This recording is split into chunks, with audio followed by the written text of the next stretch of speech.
Hello everyone.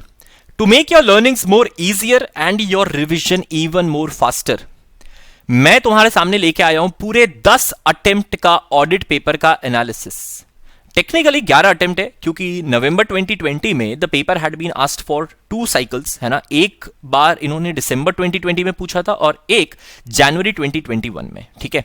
तो देखा जाए तो 11 अटेम्प्ट्स का पेपर एनालिसिस में यहां पे लेके आया हूं जिससे तुम थोड़ा सा ऑडिट में स्मार्ट वर्क कर सको।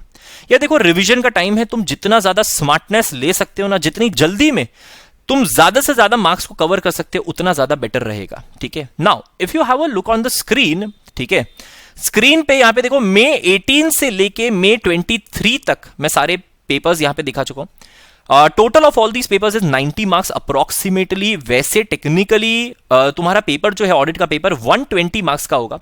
120 में से 30 मार्क्स के तुम्हारे एमसीक्यूज होंगे। अच्छा, 120 मार्क्स विथ ऑप्शंस, हाँ, उसमें से 30 मार्क्स तुम्हारे एमसीक्यूज होंगे और बाकी 90 मार्क्स जो है वो तुम्हारे descriptive plus true and false, ठीक है। बस उसी 90 मार्क्स का पेपर एनालिसिस मैं यहां पे लेके आया हूं। मई 18 नवंबर 18 को हम एक बार के लिए इग्नोर कर सकते हैं बिकॉज उस वक्त एमसीक्यू नहीं पूछे जाते थे, तो सारे पेपर पूरा का पूरा डिस्क्रिप्टिव होता था।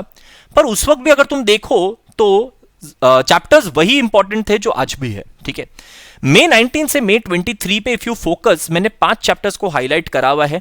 Chapter number 3 audit documentation, audit evidence, जिसमें से एवरेज में 9 मार्क्स आते थे। एवरेज में इट समटाइम्स 14 मार्क्स के भी पूछे हुए, समटाइम्स 6 मार्क्स के भी पूछे हैं, but on an average 11 mark, 10 mark, 9 mark, 10 mark. 4 attempt से देखो, पिछले 4 अटेम्प्ट से देखो, 11, 10, 9, 10, यानी ऑन एन एवरेज 10 मार्क का तो पूछेंगे वो कम से कम।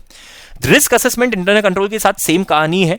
ये दोनों आर पार चलते रहते हैं। कभी एक में ज्यादा मार्क्स का पूछ लिया, कभी एक में कम मार्क्स का पूछ लिया, कभी दोनों में एवरेज में 10 मार्क का पूछ लिया। यानी पिछले 4 अटेम्प्ट का देखो ना, तो तुम देखोगे चैप्टर नंबर 3 और 4 में से 10 mark, 10 mark, 9 mark, 7 mark, 10 mark, 10 mark, average में दोनों में से 9 मार्क्स का पूछा जाता ही है, ठीक है।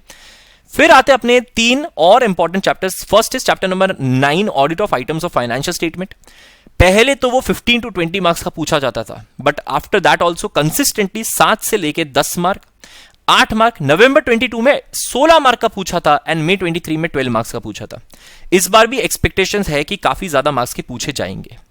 कंपनी ऑडिट एज ऑलवेज हमेशा से इंपॉर्टेंट रहा ही है। 9 मार्क, 10 मार्क, 21 मार्क्स पूछा था नवंबर दिसंबर 21 में। मई 22 में 18 मार्क्स, नवंबर 22 में 16 मार्क्स का पूछा था एंड मई 23 में 10 मार्क्स का पूछा था। एक्सपेक्टेड है इस बार काफी ज्यादा पूछेंगे कंपनी ऑडिट से, and audit of different types of entities भी। अगर तुम्हें अपना रिवीजन फोकस करना है तो इन 5 चैप्टर्स पे फोकस करो। सबसे ज्यादा टाइम इन 5 चैप्टर्स को रिवाइज करने में लगाओ। इन 5 चैप्टर्स के एमसीक्यूज देखो, इन 5 चैप्टर्स के क्वेश्चन आंसर्स देखो। अच्छा, दूसरे चैप्टर्स भी अगर तुम देखो तो एवरेज में चैप्टर नंबर 1 5 मार्क्स का पूछा जाता है, चैप्टर नंबर 2 6 मार्क्स का पूछा जाता है, 5 भी वही है, 6 भी वही है। चैप्टर नंबर 1 2 5 6 सब 5-5 मार्क्स ऑन एन एवरेज पूछे जाते हैं। चैप्टर नंबर 7 और 8 में से थोड़ा कम ही पूछा गया। वैसे 7 और 8 में से थोड़ा कम ही पूछा गया। 7 अगर तुम लोगों को थोड़ा टेक्निकल लगता है कि सर ऑडिट सैंपलिंग काफी टेक्निकल लग रहा है, मतलब मुझे याद नहीं हो रहा, इट्स ओके, तुम छोड़ सकते हो वो एक बार के लिए, ठीक है। Audit report and audit of banks, ये दोनों में से ऑन एन एवरेज 5 मार्क्स का पूछा गया, ठीक है। तो बाकी सब चैप्टर्स में से तुम समझ लो यार 5-5 मार्क्स का पूछा है ऑन एन एवरेज।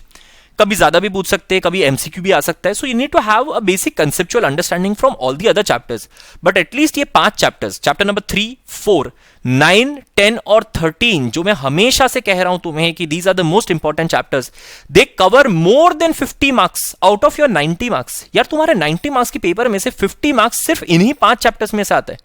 मतलब कोई अगर इन 5 चैप्टर्स को भी अच्छे से 2 बार 3 बार याद करके भी चला गया ना, तो वो 100% ऑडिट में पास तो छोड़ो, वो ऑडिट में एग्जेम्पशन भी लेके आ सकता है। MCQs are based on your conceptual understanding. एक बार अगर तुमने लेक्चर भी अटेंड करे हो और एक बार भी अगर तुमने स्टडी किया हो चैप्टर्स, तुम्हें कंसेप्चुअल अंडरस्टैंडिंग बाकी सारे चैप्टर्स की आ जाएगी। बट एटलीस्ट इन 5 चैप्टर्स पे प्लीज सबसे ज्यादा फोकस करना at the time of revision, ठीक है। तो अच्छे से रिवाइज करना, ज्यादा टाइम तक इन चैप्टर्स पे रिवाइज करना and do some smart work. Thank you.